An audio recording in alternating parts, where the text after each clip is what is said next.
Yes, sir. Please start. Good evening, everybody. My name is Sanjay Bhattacharjee. I am the founder of Tepro Learning Private Limited.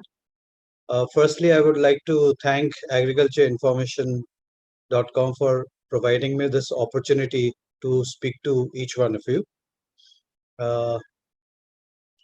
I would like to say that this presentation will be in English language. However, the audience can ask me questions in, Hindi, Marathi, Kannada, or even Bangla. I'll be happy to answer your queries in those languages. So without further delay, let me just take you through what we are going to do today. So my startup Teplo is now in the fourth year since its establishment in 2019. And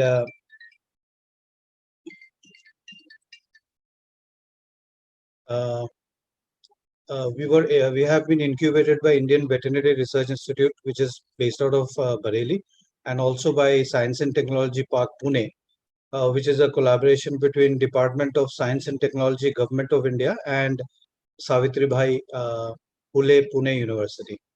And in 2018, we have also been considered as one of the top startups by IIT Bombay, and that is where we actually generated this idea of working for farmers and creating a platform for farmers. So in today's session on dairy processing and dairy products, what we will essentially be covering is the profitability that different dairy products have, what kind of distribution models one can look forward to while setting up their dairy business, what kind of equipments are required for setting up a small scale dairy plant. We are talking about 100 to 150 liters of dairy products and maybe up to 1,000 liters per day of milk, pouch milk. And then what are the raw materials which are required? What is the civil work which has to be done as per FSSI norms? What kind of investment should you look at? How to go about selling your products? I will also appraise you about some of the government rules which are there and some of the schemes which the government has made available for different sections of the society. And what are the overall risks and mitigations and the mitigation measures that you need to take care of? So it's a lot of information which is there, which I'm going to share with you. Can I request you to mute your audio, please?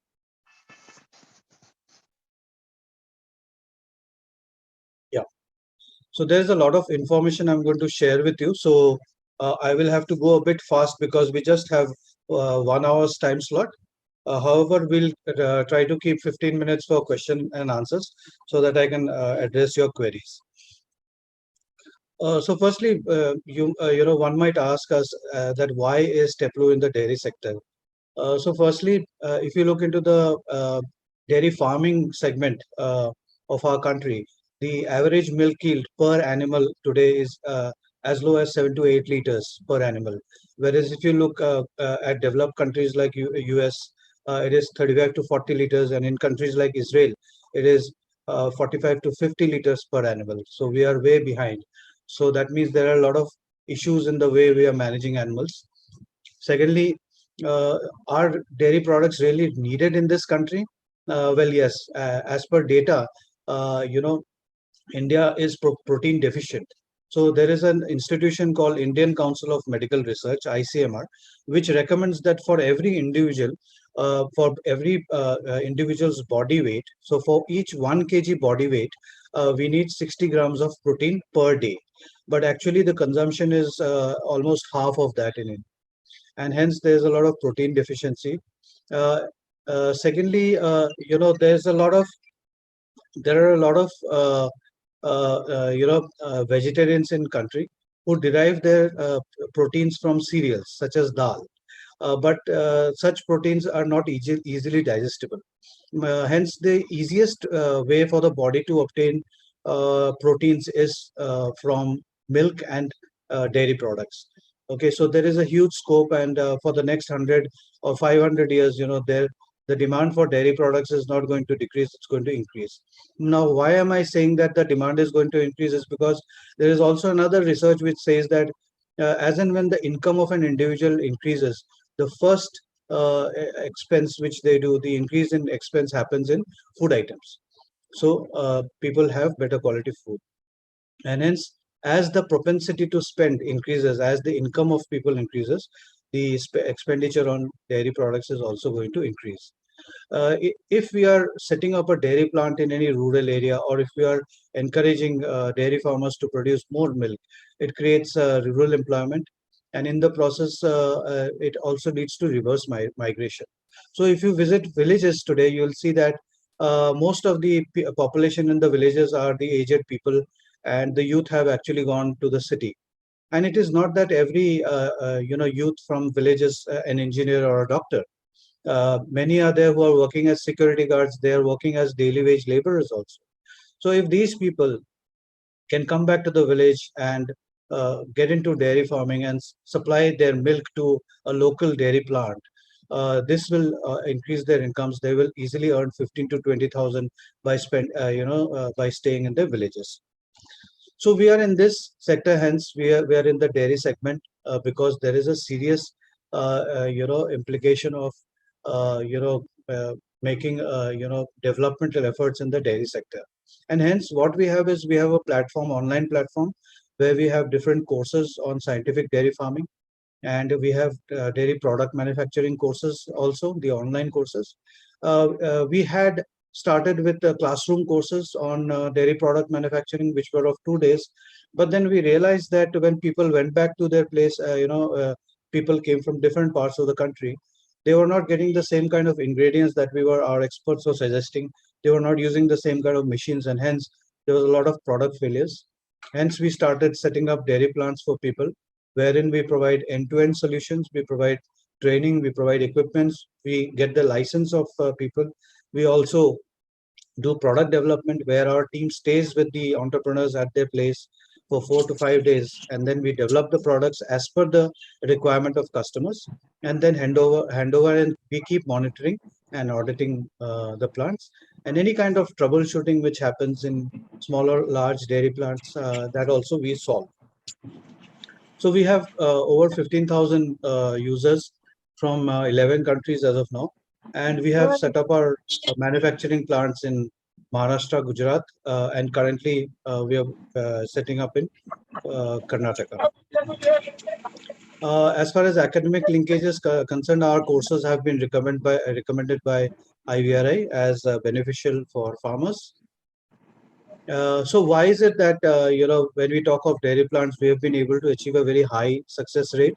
Is because when you start a dairy plant where you manufacture different kinds of products such as paneer, ghee, etc., first thing that you should do is do the feasibility analysis. So you have to understand whether milk is available in and around your place, and that too at a price which makes your product viable. The second thing is that the equipments that you purchase should be of good quality and should have optimum operational efficiency. And using few equipments, you should be able to manufacture a large number of products. We also provide, the project report, the licensing, as I said, commissioning. So along with that, we provide the practical training and product development. And using all these strategies, we have been able to achieve a high success rate for our plants. So if you were to ask me how much space would I need to set up a small plant of say 100 to 150 liters, milk processing per day, so you will need around 400 to 450 square feet. This is one example of a plant which we set up in Gujarat for tribal women, and this was the condition of the place, and this is how the plant was set up after commissioning. These are some of the other plants that we have set up. We work in rural areas with women, with youth, and with also private entrepreneurs. And they are all working.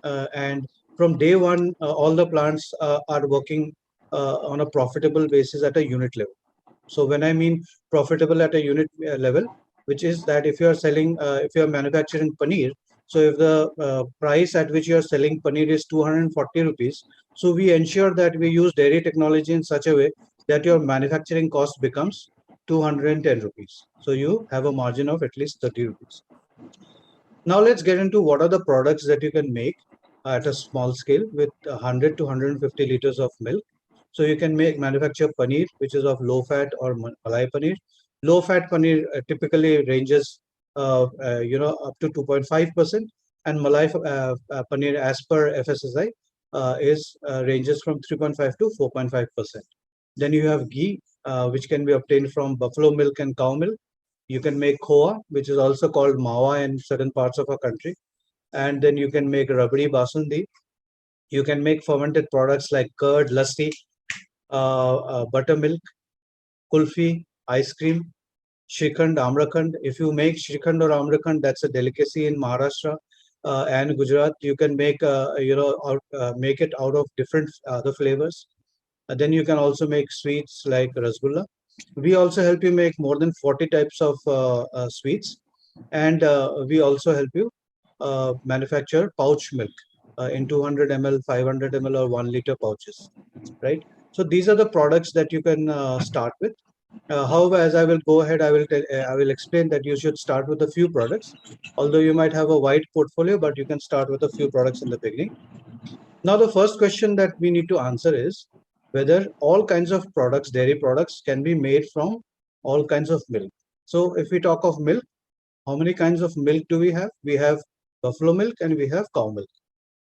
And in cow milk, we have cow milk which is obtained from Indian breeds, and cow milk which is obtained for crossbred cows, right? So two different varieties of milk, and they are different in their composition. I'll not get into the details now, but buffalo milk is generally having higher fat of 5.5 to 6%, and cow milk has a lesser fat, say 3 to 4%, right? So which are the products which you can make from buffalo milk? You can make paneer from buffalo milk. So you will ask me whether we can make paneer out of cow milk.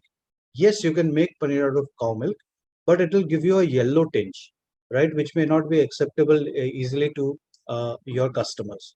But there are large companies like Govardhan, which make excellent quality paneer out of cow milk. So generally, when you try to make paneer out of cow milk alone, it doesn't coagulate well, or it doesn't set well. So there is a problem with that. Other than that, you can manufacture curd, lassi, and buttermilk with buffalo milk. Again, you can set curd out of cow milk, but it will not have a good consistency, and maybe after a day or so, you will see some incoherence, or a wire like kind of thing you will see, and the taste becomes impalatable quite soon. Similarly, for kulfi and ice cream, you need buffalo milk. Shrikhand, Amrakhand also, which is manufactured from curd, also buffalo milk is needed. However, ghee, a product like ghee, you can make from buffalo milk as well as cow milk. Khoa or mawa can be made from buffalo milk or cow milk, but it varies from product to product. So for making khoa, which is used for manufacturing gulab jamun, nowadays actually the problem is that gulab jamun is made from gulab jamun mix in the market, but people rarely use khoa. But gulab jamun made out of pure khoa is like extremely delicious. Uh, so that is made out of cow milk. But khoa, which is made from buffalo milk, is used for making નથી barfi આવવાના and those kind of કારમાં things. આવવાનો છું, કામ છે બીજું. Prakashji, can you please mute your thing? Yeah, thank you.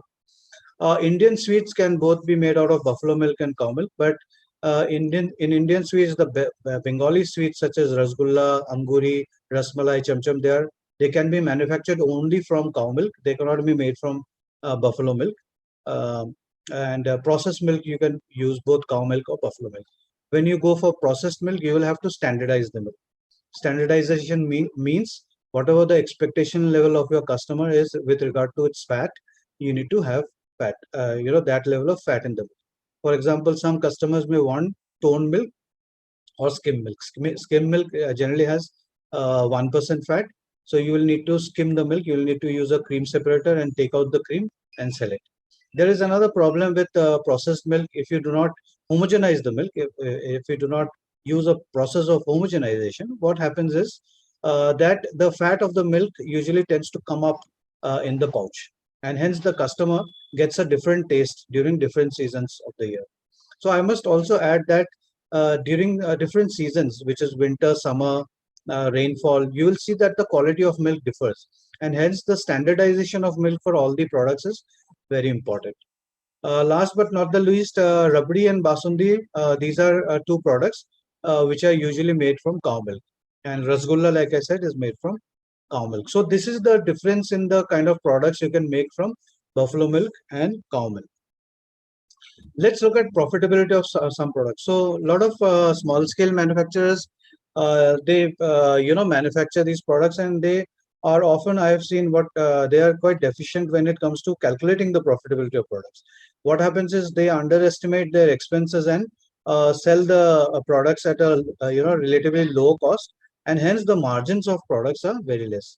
For here, as I've shown here, this is an example of uh, calculating the cost of paneer. So paneer, you take the cost of raw materials like milk, either you are using buffalo milk or cow milk or, skim milk powder, then the acid which you take. So you basically take care of all the costs here. You also put the cost of gas and power, labor charges, and then you add depreciation. So what is depreciation? Very quickly, if you are buying an equipment, say for 1 lakh rupees, you need to recover the cost of that equipment, right? So after a period of 10 years or 12 years, that machine will not work. It will become junk. So that means within 10 years, you have to recover the amount of money that you have spent for that machine. That you will do from every kg of product that you manufacture. So you attribute depreciation also for every product that you manufacture. Then you should also account for selling cost. So if you are delivering a product, say 5 kilometers away, and somebody is using a bike or a tempo, there is a cost involved in that. Petrol price is there, the driver cost is also there. This way you have to drive the cost, and then you get a cost per unit, which you will have to get the cost per kg or liter of your product, and then you calculate the profit of a product. This is very briefly the way you calculate profitability. Now let's look at the profit margins that you normally have in dairy products. And so this percentage, the figures given here, you will not generally find in Google or anywhere else, because these have been obtained from the dairy plants that we operate. So we are very deeply involved with the dairy plants that we operate on a day-to-day basis, and from where we have done the calculation. So if you take buttermilk, which is also called chas, there you have 18 to 20%. In ice cream, you get a good profit, 30 to 34%. And now there are two ways of manufacturing ice cream. One is where they make it like kulfi, and then there is the other method where they use a batch freezer where the volume of ice cream doubles. So in that case, the profitability also multiplies. Paneer, usually you get 15 to 20%, 25%, depending upon where you're selling.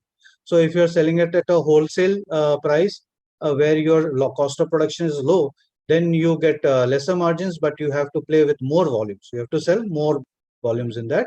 Whereas if you have your own retail outlet and you're selling for a higher percentage, and you also have a low cost of production, then your margins are higher. So for lassi, you get 15 to 18%, peda 20-25%. Shrikhand is one of the products which has got the highest amount of profitability. Rasgulla, Bengali sweets, these also have high profitability. Rabdi also. So this is the kind of profit you can expect. Pouched milk, if you were to ask me, has a profit margin of 7 to 10%, depending upon what is your procurement price, what is your storage price, and what is your transportation and selling price, right? So this is the kind of profit margins you can expect. Can you please disable annotation? One second, somebody is trying to.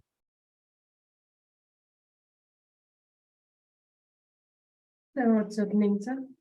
Yeah, I think by mistake somebody's. Okay, so now that we've learned about profits of products, so how do you increase the profits of your dairy products, and what is the profit of your dairy business going to be dependent on? So this is a very important part.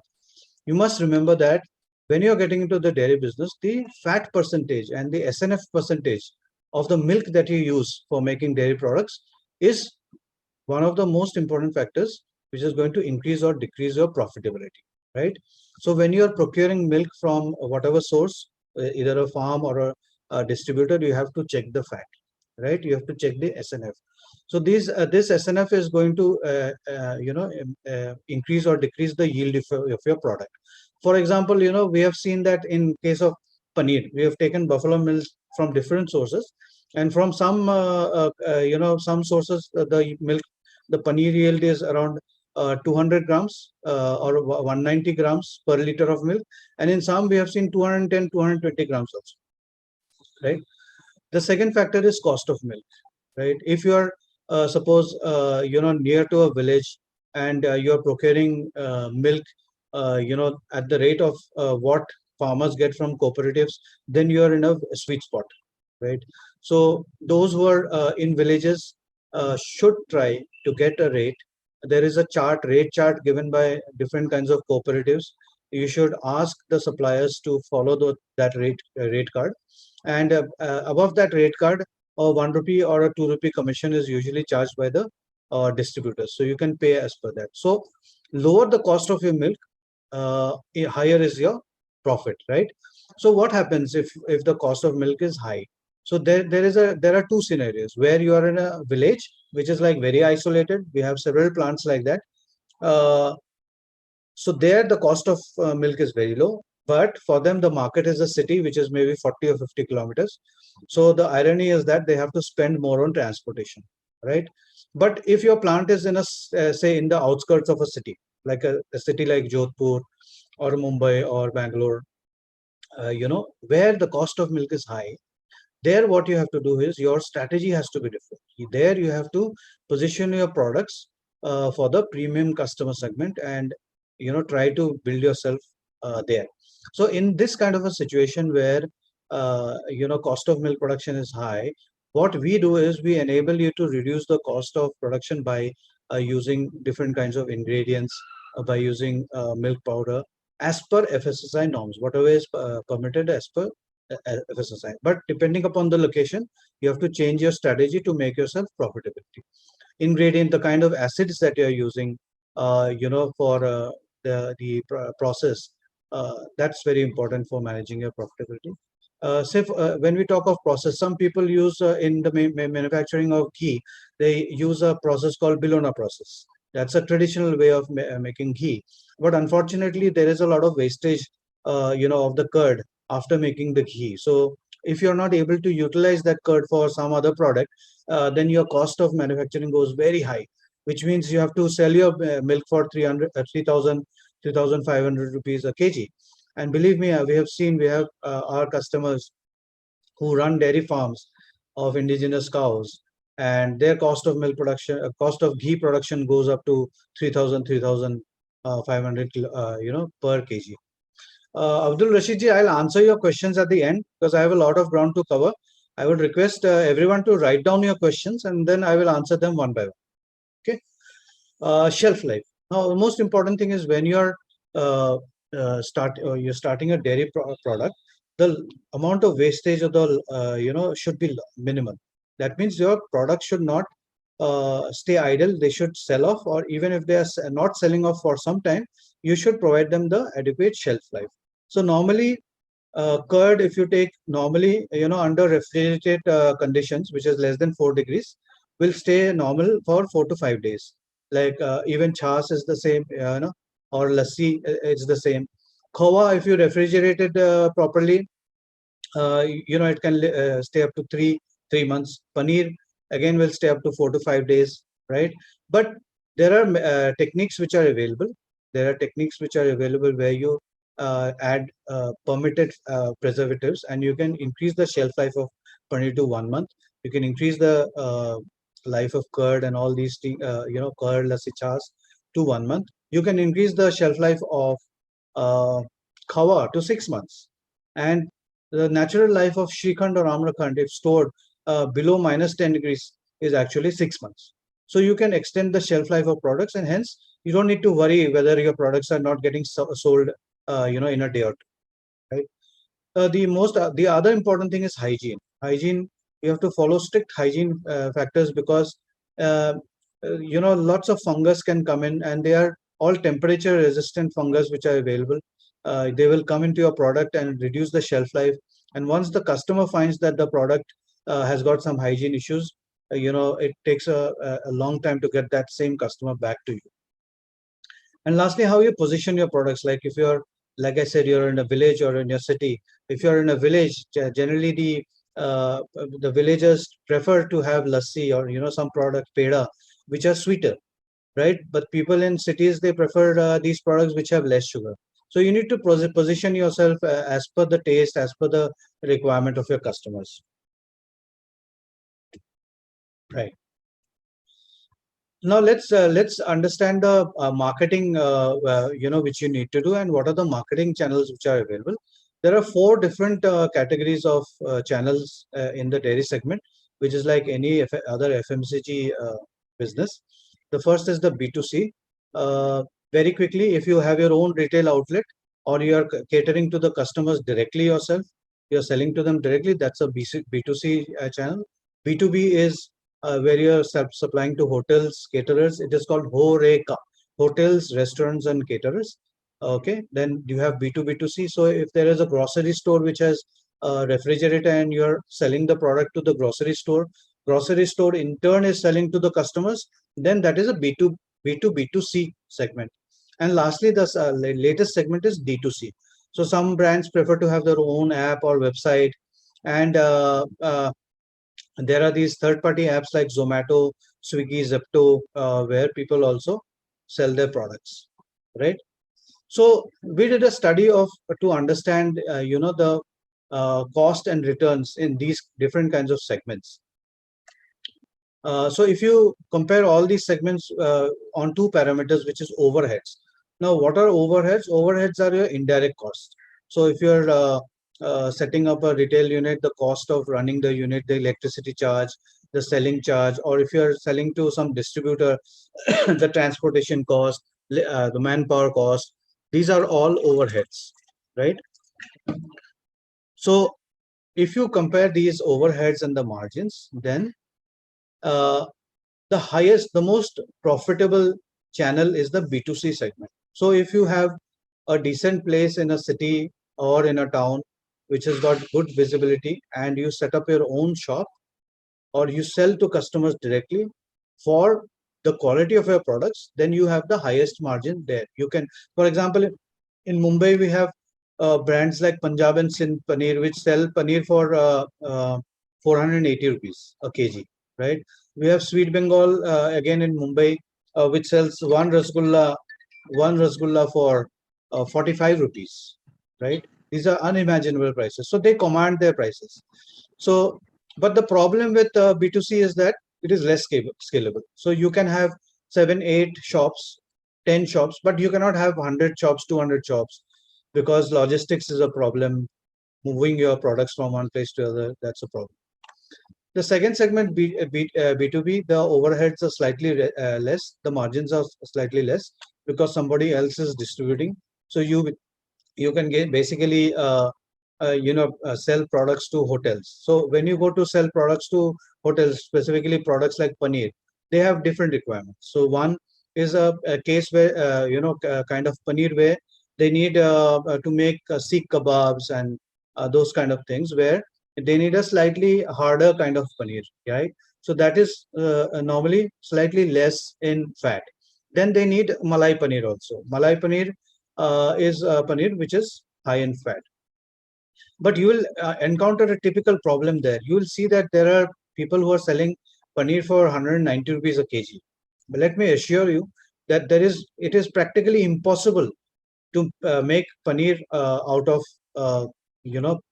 buffalo milk or skimmed milk powder using legal means at that rate. So that means they are doing some kind of adulteration there. An unfortunate story is many of the hotels or roadside hotels, they have got used to this kind of paneer, and probably slowly they are losing the taste of fresh quality paneer. So that's the B2B segment. Then B2B2C, this is a highly scalable model where you appoint wholesalers. Wholesalers in turn, they appoint retailers, and retailers sell in their shop. So you can spread your wings anywhere. You are starting in Karnataka, you can come to Maharashtra, you can come to Punjab. That's the way large brands like Amul, Varka, Mother Dairy, all of them are spread. Heritage. And the last is D2C. D2C is overheads are also less. Overheads are less provided you have a good brand and you are spending less on marketing, right? And then you can have the margins will also be less, because if you sell on Zomato and Zomato and Swiggy, they will straight away deduct 25% of your profits. They will take as their fees. Now, how do we set up this plant which manufactures paneer, ghee, khoa, basundi? Let me take you through that, right? Which are the machines which are required? So we recommend machines which can be used for multi-purposes.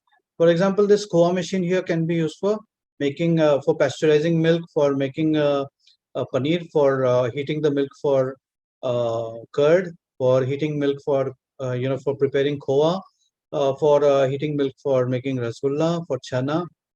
All this can be made from this single unit, right? Then you have the paneer making machine. Then you have a cream separator. So like I mentioned earlier, if you want to standardize your milk and take out the cream while making ghee, you use this cream separator.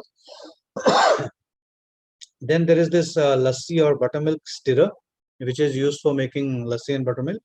Batch freezer, like I said, is used for making ice cream, but that's a costly equipment. You would not want to start with a batch freezer or making ice cream initially. If you have 30 to 40 kgs of chicken to make every day, you need a chicken maker, because the process of grinding, and fine tuning the chakka is a laborious one. So you need some machine for chicken making. If you are making 40 to 50 kgs of chicken per day, then you need these refrigerators, and you need, most importantly, a curd incubator. Why a curd incubator? Because what happens is we do not have any control on temperature. So during winter months, when the temperature goes down, the bacteria for making curd, they become less active. As a result, curd setting takes a long process, or curd gets spoiled. Similarly, even during summer conditions, what happens? Ideal temperature for setting curd is at 42 degrees for 4.5 to 5 hours. So what happens is, due to the circumstance situation that you are in, maybe because of the hygiene, coupled with the hygiene factor and the temperature, the curd becomes acidic. As a result, your lassi becomes acidic. You have to add more sugar. Your chicken becomes more acidic. You have to add more sugar. To avoid these problems, this machine is used, where you put the culture in the milk and put it in the incubator. After 5.5 hours, it automatically stops and starts getting cooled, and it comes below 4 degrees Celsius. So your acidity level of the curd remains very normal. So these are the machines which are required. Not many machines if you have to start with 100 to 150 liters of milk. But when you are going for pouch packing, I have not shown the machines here, but I'll show you later on. For pouch milk packing of 200 ml or 500 ml, you need a minimum size capacity plant is 100 liters per hour, right? The boiler can run on either electricity or wood. So in cases where electricity is cheap and available throughout the day, you can go for a electric system. Or where electricity is not there, or where the cost of electricity is high, you can go for the wooden boiler, right? So after the milk is put in the boiler, it goes through the plate exchanger, where your pasteurization happens. Pasteurization means effectively taking the milk to 82 degrees Celsius, and then through the plate exchanger again it cools down. It goes to the next machine, which is the homogenizer. In the homogenizer, what happens is that the fat globules, they become very small. They're mixed thoroughly so that the consistency and taste is obtained. After that, the milk goes to a storage tank. After getting chilled, it goes to the storage tank, and then from the storage tank, maybe next morning or in the evening, you basically fill it in pouches through a packing machine. So it's a decently large setup which you need for pouch packing milk. What kind of civil work do you have to do? Civil work you have to do not just because of hygiene standards required, but also because there are FSSI, Food Safety and Standards Authority of India. FSSI has laid certain norms which you have to abide by And these are like you have to have 4 feet of tile all across, in the premise. Then you need to have a hygiene station. You need a wash basin. Outside you need a separate entry and a separate exit, for exit for materials. Then you need a washing area for utensils. You need a proper drainage. You need a fire extinguisher. You need an exhaust. Okay, these are the basic things which you need. Why are these required? It's because once you are doing, for example, tiling, you will not know that during the rains, water starts seeping in the walls and there is a growth of fungus. So you'll think, okay, fine, the wall is 4 feet away, 5 feet away. How does it affect my products? But actually the spores of the fungi fly and come to the products, and they reduce the shelf life of the products, and hence this is something which is required. So what kind of budget do you need? So for a 100 to 150 liters per day capacity multi product plant, you will need an outlay of 12 to 15 lakhs, depending upon the location you are, right? And depending upon which market you are present in. So there's a budget of 12 to 15 lakhs which is needed. And similarly for a milk processing plant, that's a costly affair, slightly costly, 100 liters per hour. You can go up to 800 to 1000 liters per day using the same setup, but you'll have to use it for around 17 18 hours a day. So that comes for around 15 to 18 lakh rupees. That's the kind of budget you should have in mind. So other than this budget, what you should have is working capital. What do I mean by working capital? For example, you are purchasing milk. So you are purchasing milk from farmers and you have to pay them every week, right? But your customer, if you have a customer who pays you cash while taking the product, well, it's very good. But if you have an institution like a hotel which pays you after a month, then the problem is that you'll need capital to sustain yourself for that month, and you have to pay the milk supplier or the raw material supplier. So you need to have an additional working capital of one. Ideally, if you have working capital of 3 months, nothing like it, it's very good. What is the break even? So when do you get your money back, right? If you are starting 100 to 150 liters of product, people have often asked me, is it a viable thing? Because a lot of old people, they have this misnomer, the myth in their mind, somebody spread this, that small units are not profitable. That is not true.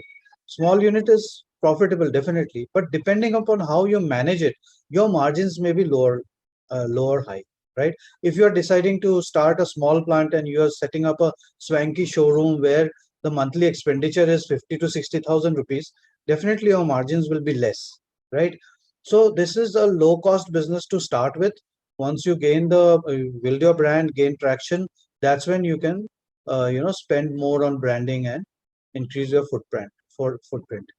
So when you go for manufacturing products of small scale, you don't go to manufacture 10 products like I said initially. You go for 4 or 5 products. Like when we start a dairy plant for someone, we give them a training initially of 3 days where we make them taste and feel and see the entire process of manufacturing these products. So that stays in their mind for 10, 15 days, and thereafter the product development is done. And in the product development, we start with paneer, ghee, khowa, and maybe peda or another product, 4 or 5 products. You should work day in and day out to become an expert in those products. So what we do is we have several standardization norms that we follow. We set up for every unit. Why do we set up these standardization norms? Because the milk quality is different in every village. So what happens is in a certain village, the animals are fed more green fodder when they are grazing around. There, the quality of milk is different.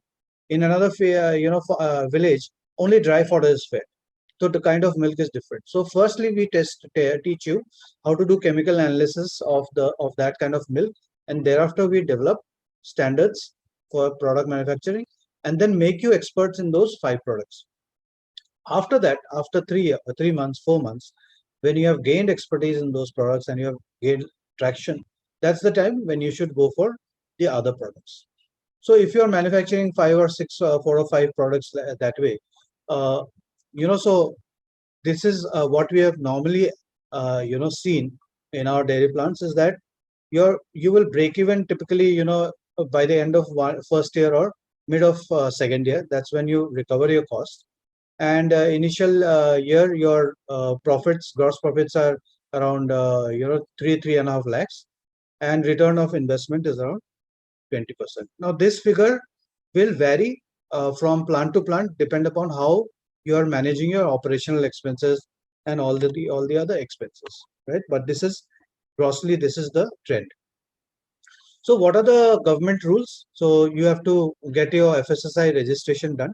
So if you are doing less than, if you are setting up for less than 500 liters plant, you need not go for a state license. You can go for a central license that is obtained easily. But if you are going for more than 500 liters, the process is slightly more cumbersome. You have to put photographs of the plant. You have to have a recall plan. A recall plan is essentially like, if your product is the quality has deteriorated or some customer has complained about the quality, you need to have the facility to withdraw the product from the market and then also report it to the authority. So this kind of norms are requirement. So what are the schemes available from the government for any citizen in the country, or for any self-help group or FPO, farmers producer organization? The government has got some good schemes. One of them is PMEGP, Prime Minister's Employment Generation Program. Now, through this is not just for dairy, for any manufacturing activity, for any manufacturing sector. In the entire manufacturing sector, you will get a loan of up to 25 lakh rupees. And if you are taking a loan of less than 10 lakhs, then it is collateral free, right? So one of our customers took a loan of 25 lakh rupees. In his case, because his credit history was good, so he didn't have to give a non-agriculture property as collateral. What he had to give is the equipments are actually taken as collateral. So the whatever equipments we purchased, the payment came from the bank into the account of Tepro, and Tepro in turn provided the equipments, and that was a mortgage. So there is another loan which is called Mudra loan, where up to 10 lakh rupees of loan is given without collateral. So what is the application process? So every district has a Khadi Gram Udyog office. So you can visit there and submit the application form. The application form you can go online, which is at KVIC, Khadi Village Industries Commission. If you go online, you will see the application form there. You can fill up the application form. You will need a project report. Project report, we provide you that. And along with that, the application has to submit it to the Khadi Gram Udyog office. They in turn forward to the bank, and the bank then disburses the loan. So you get a subsidy of up to 35%. So that subsidy actually gets credited into your account once you pay the first EMI, right? So it varies from 30 to 35%, depending upon cost, etc. There are different requirements. There is another scheme which is Pradhan Mantri Kaushal Yojana. In that, this is specifically for cold chain, where dairy sector is also covered, where pre-cooling and logistics, the cold chain requirement, this is fulfilled. Here the benefit is that there is a grant which is provided. Now this actually this grant goes up to 10 crores also. So this is largely for cooperatives, but this has also been opened recently for FPOs and self-help groups. So there the process is a bit stringent. The net worth analysis is initially done, net worth of the SHG or FPO, and thereafter 25% of the amount is disbursed as grant. So the owner's contribution is also there. So you can go through this scheme on Google. That is also available. And then other than that, you can avail loans from private banks and you get the subsidy. So this is all about the schemes which are available. Now the last part which I want to cover is on risk and mitigation. So there are many other things which we can talk about. It usually takes 2 hours for my sessions, but I thought I must convey the most important things in this business. So every business, whether it is clothes or computers, has some risk or the other. Let's talk about what are the risks and how can you mitigate or how can you overcome those risks in this sector. So first source of risk, is the milk. So the milk from where you purchase in the north, a lot of customers talk to me from North India, especially Rajasthan, Uttar Pradesh, and they say that a lot of synthetic milk is available there. So if you are getting that kind of milk, or if you are getting any kind of adulteration of milk, it directly affects your product quality, right? Secondly, when very practically speaking, somebody comes to deliver the milk, gets the milk, it's in a very high acidic condition, leaves the milk there and goes away. And once you put it in the boiler, try to boil it, what happens is the milk gets spoiled. But that person, supplier, says, no, sir, I gave you the milk there. So 2 cans, 3 cans, you have to actually end up losing money for that. So what is the way of mitigation? Mitigation is that you have to test the milk. So firstly, we make you experts in testing, sampling milk by tasting milk. Then there is an alcohol test which you need to do. There is a fat and SNF which you need to check every day.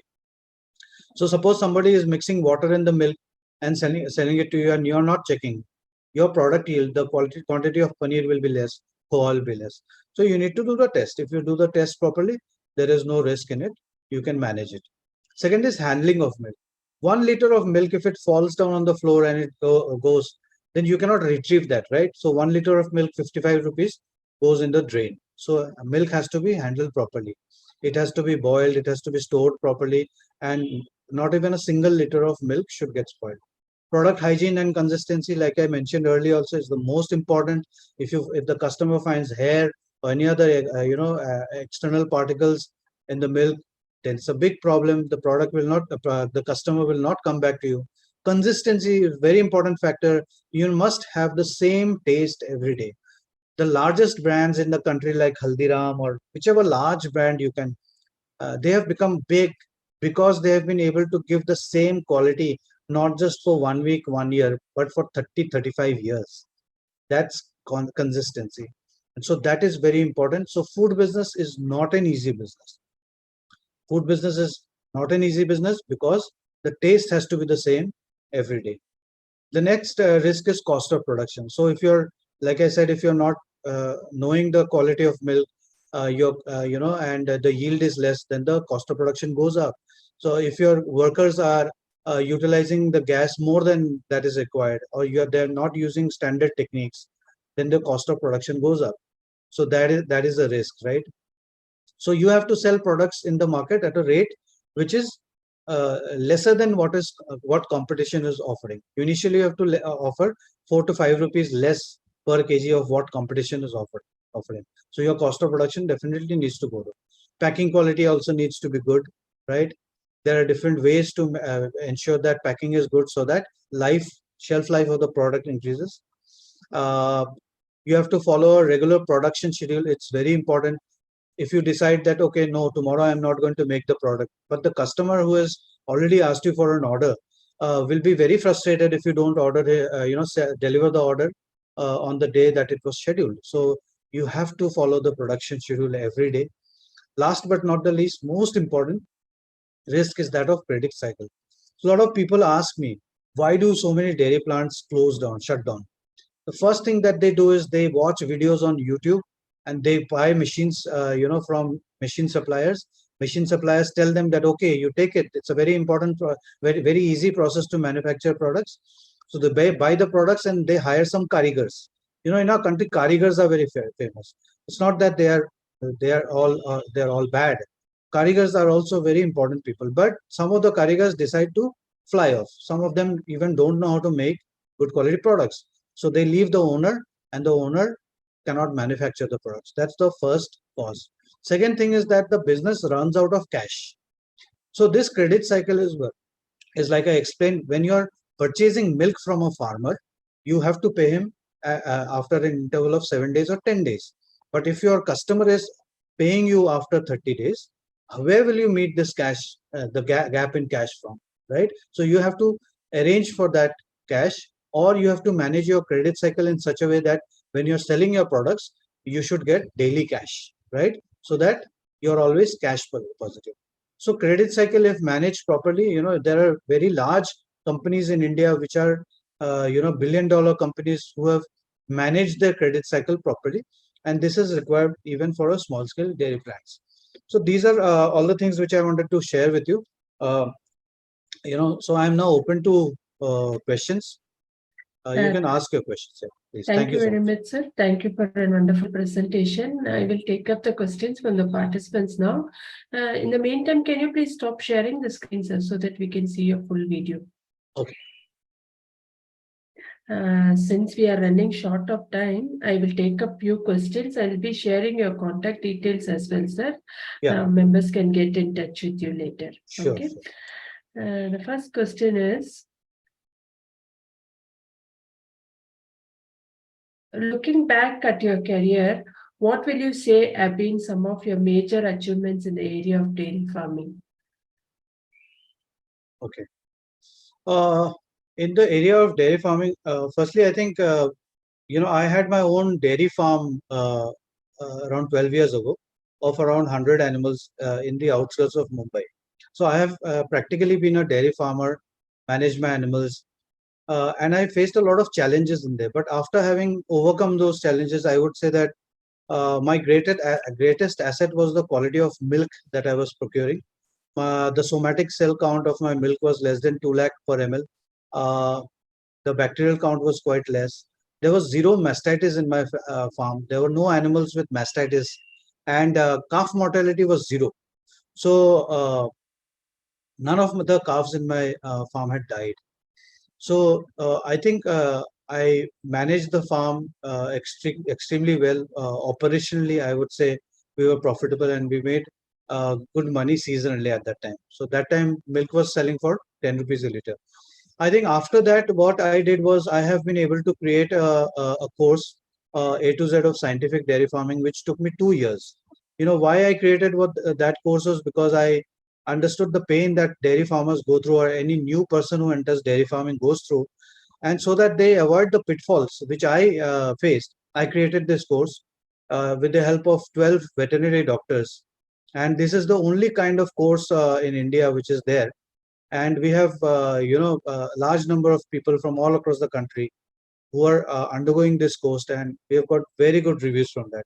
So I would say that these are some of the good things which have happened in dairy farm.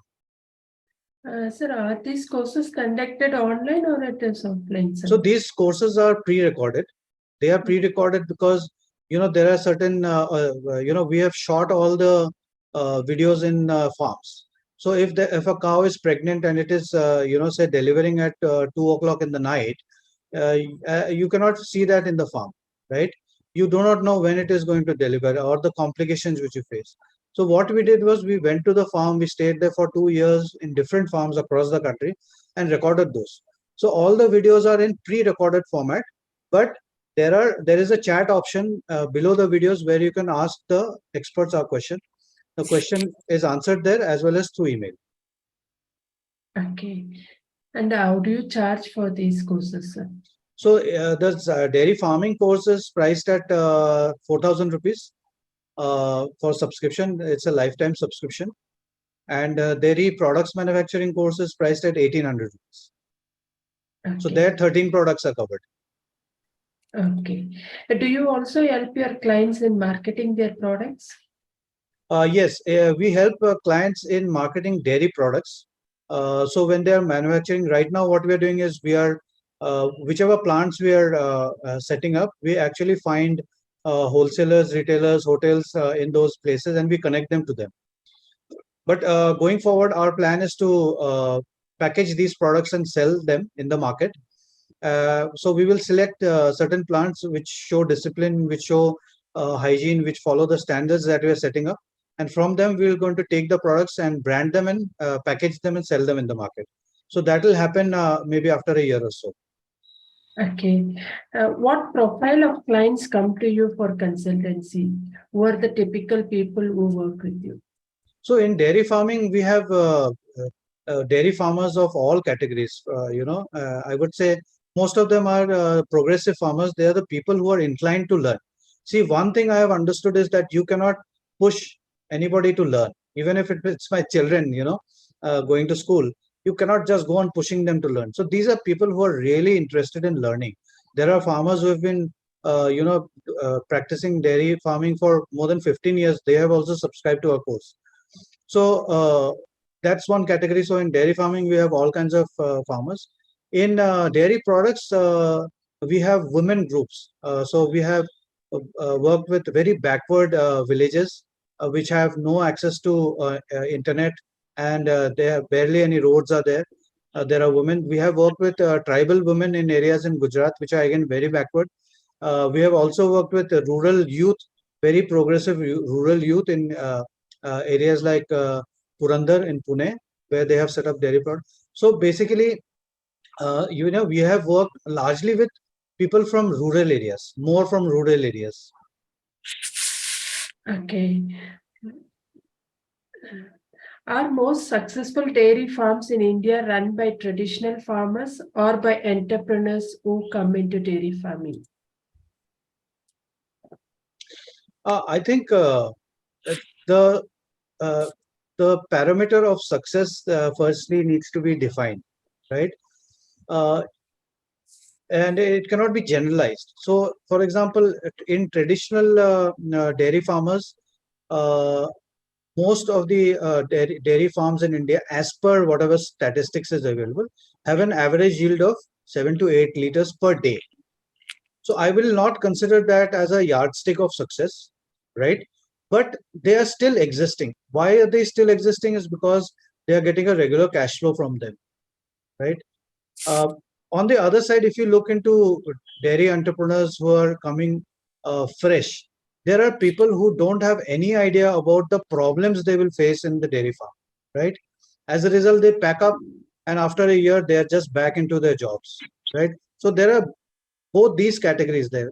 In On the other side, if I see, there are traditional dairy farmers who have been managing their farms very well, be it crossbred cows or the indigenous breeds. They are managing very well. The yields are also very good. And on the other hand, there are new entrepreneurs. Like I would cite the case of Dr. Chavan, who is also a subscriber to our course in Aurangabad. He has got Gir cows, and the average milk yield of Gir cows is more than 25 liters. Nobody will believe that. You can go and visit the farm. He is a new generation dairy farmer. So he has used embryo transfer technology, and the yield is more than 25 liters per animal. So it's a mixed bag of responses. We cannot just categorize them as successful, unsuccessful that way. Okay, I have finished the questions from our side, sir. We have many participants from your side. I will take up questions from them, sir. Here, Dr. Sanjay is asking, what is the profitability in Goa? In Goa, so in Goa, it's a very good it's a very profitable product. Now, suppose you are just using cow milk to make Goa, okay, and you are suppose procuring cow milk. I'll quote the rate of Maharashtra, for example. If you are buying cow milk at say 40 rupees a liter, decent 3.5 to 4% fat cow milk, then your cost of production for Khoa will come to around 245 to 250 rupees, right? In the market at wholesale, you can easily sell it for 275 to 280, right? So you can calculate the margin. But if you are using another technology where you're using cow milk plus you're using SMP of cow milk, SMP, then your cost of production comes to 230 rupees also. So that means if you are selling it at 280, you get 50 rupees a liter. So that kind of profitability you have. So if you are selling it in a retail point where it is going for 300 rupees, good quality Khoa can go for 300, 320 rupees also, then the profit margin will be quite high. Can I ask the question related to this? Yeah. Yes, sir, please. Yeah. This is about khawa making, but the only thing is, if you get adulterated milk, then how it will affect the quality and how to check that? Firstly, I'm not a dairy technologist. I cannot go into the details of this product. If you have a specific question on that, we can help you through our experts. I'm not a dairy technologist, but product quality is generally affected by adulteration, in any product, right? It is affected. So we have not encountered any case where the milk is adulterated because we test the milk for adulteration, right? we test the milk for various adulterations using the NDDP kit or any other kit, right? But product quality synthetic definitely milk. gets better. Only issue is of synthetic milk. That Yes, yes. Okay. Sir, I'll take up questions from other participants, sir. Mr. Piyush is asking how to acquire customers for B2C. Okay. So if you are acquiring customers for B2C, that means you have to build your brand. So first thing what you have to do is you have to make a quality which is like exceptionally good. You have to have a consistency which is very good, right? So that goes without saying. After that, what you can do is you can go for sampling your products, right? I don't know where you belong to, if you're in a rural or an urban place. So if you're in an urban place, what you can do is you can do sampling of your products. So while doing a sampling, you can take a small ice box, carry the products, use hand gloves, use a mask, go to a housing society and do a door-to-door sampling, right? That's one thing you can do. Second thing, if you have a farm where you have a dairy plant, then I would suggest get a bus, organize a weekend trip for all the people to come to see your farm, show them the plant, show them where the milk is sourced from, show them how your product is being made. That is the best kind of marketing you can do. When people see the source of your milk and the place where you're making the products, you will see that you will have a very high conversion rate, you know. So similarly, you can do a lot of these things. I will not suggest you to go and spend money on advertising, because as a small scale manufacturing plant, you will not have that kind of money for advertising. So initially, you can do such things or such innovative things.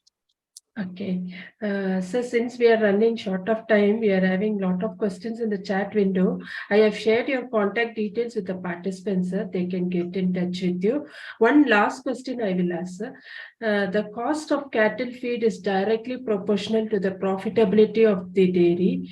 Today, a lot of adulteration is taking place due to the high cost of feeds. How do we tackle this problem? I'm not sure whether adulteration is happening due to feed, cost of high feed. I mean, I'm not sure whether these two are related or not, but adulteration definitely is happening. I mean, if you test any good brand's milk also today, which comes in pouches, I don't want to take names. I did the test at home. All of them have some sample of urea, right? Some sample of urea is there. So every brand has this problem. So, but for you, I think the challenge is that how do you control the source of milk? So as a dairy product manufacturer, you should be so agile that you should go to the farms from where you are getting the milk. If you are starting at a small scale, like if you take Heritage is a milk brand. What they have invested on is manufacturing feed, because they can do it at that scale. Any other large dairy plant like Sonai, they have feed manufacturing also. So they are controlling, the source of feed, or the source of, the reducing the cost of, it's a different strategy. It's a strategy of reducing the cost for the farmer also. So as a small player, I think what you should do is you should go to every farm, do trips there, do adulteration tests there. Of course, you should do adulteration tests at your source and try to control that.